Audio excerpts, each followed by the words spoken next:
Nah, ini dia mau nggak mau jadi ikut ngomong ya. Ini tentang goncang-gancing isu daripada ijazah yang dianggap palsu dari Presiden ke-7 Republik Indonesia, Bapak Joko Widodo. Bagi saya, keputusan Presiden Joko Widodo untuk melaporkan kasus ini adalah keputusan yang sangat tepat. Saya orang awam itu malu sekali dengarnya ya.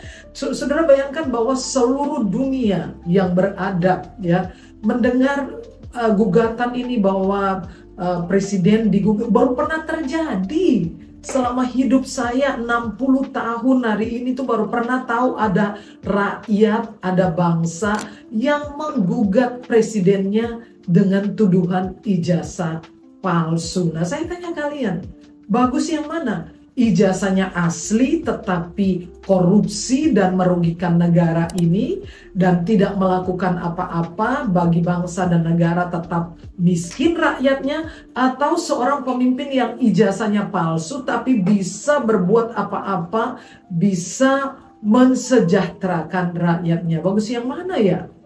Menurut saya memalukan kita ngurusin urusan yang semacam ini.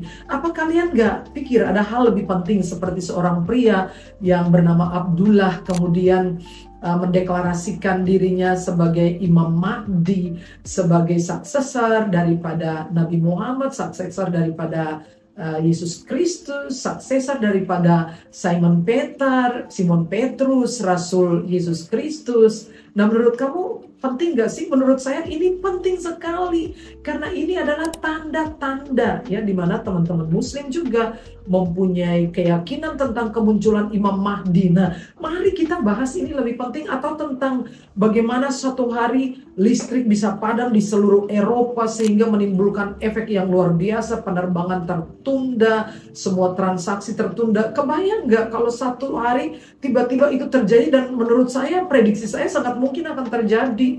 Nah, chaosnya seperti apa? Kita masih bahas hal-hal bodoh seperti ijazah palsu. Ya, itu menurut saya memalukan sekali. Ya, mari kita pikirkan yang lebih penting. Dan bahkan saya pikir jadi curiga saya, jangan-jangan masuk penjara menjadi modus dari orang-orang sekarang. Karena apa? Masuk penjara seperti satu konten yang dari Mbak Nana itu ya, yang mengunjungi seorang terpidana ya, siapa itu, Setia Novanto, kemudian ditampilkan itu di shoot itu apa ruangan penjaranya itu yang ya itu seperti kamar anak kos, lebih mewah sedikit dari kamar anak kos. Jadi gambaran tentang penjara itu jauh sekali, ada apa-apa di dalamnya. Jadi logika saya kemudian berpikir gini, jangan-jangan orang-orang yang menggugat ini mungkin sudah nggak ada kerjaan lain, pengen ke penjara, sebangsa orang-orang koruptor ratusan triliun masuk penjara,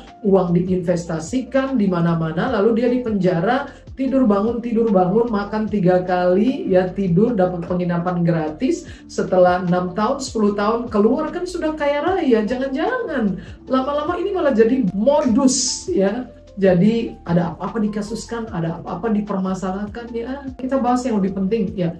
Saya pengen next kita bahas tentang Imam Mahdi yang sudah memunculkan dirinya dan membuat pernyataan yang viral, dan juga kalian lihat sendiri di sosmed bahwa banyak orang mulai mengikuti dia. Ini pertanda apa? Itu yang lebih penting. Kalau kalian menyadari kalian adalah orang beragama juga saya, mari kita bahas hal-hal penting yang akan terjadi di masa depan ya. Oke.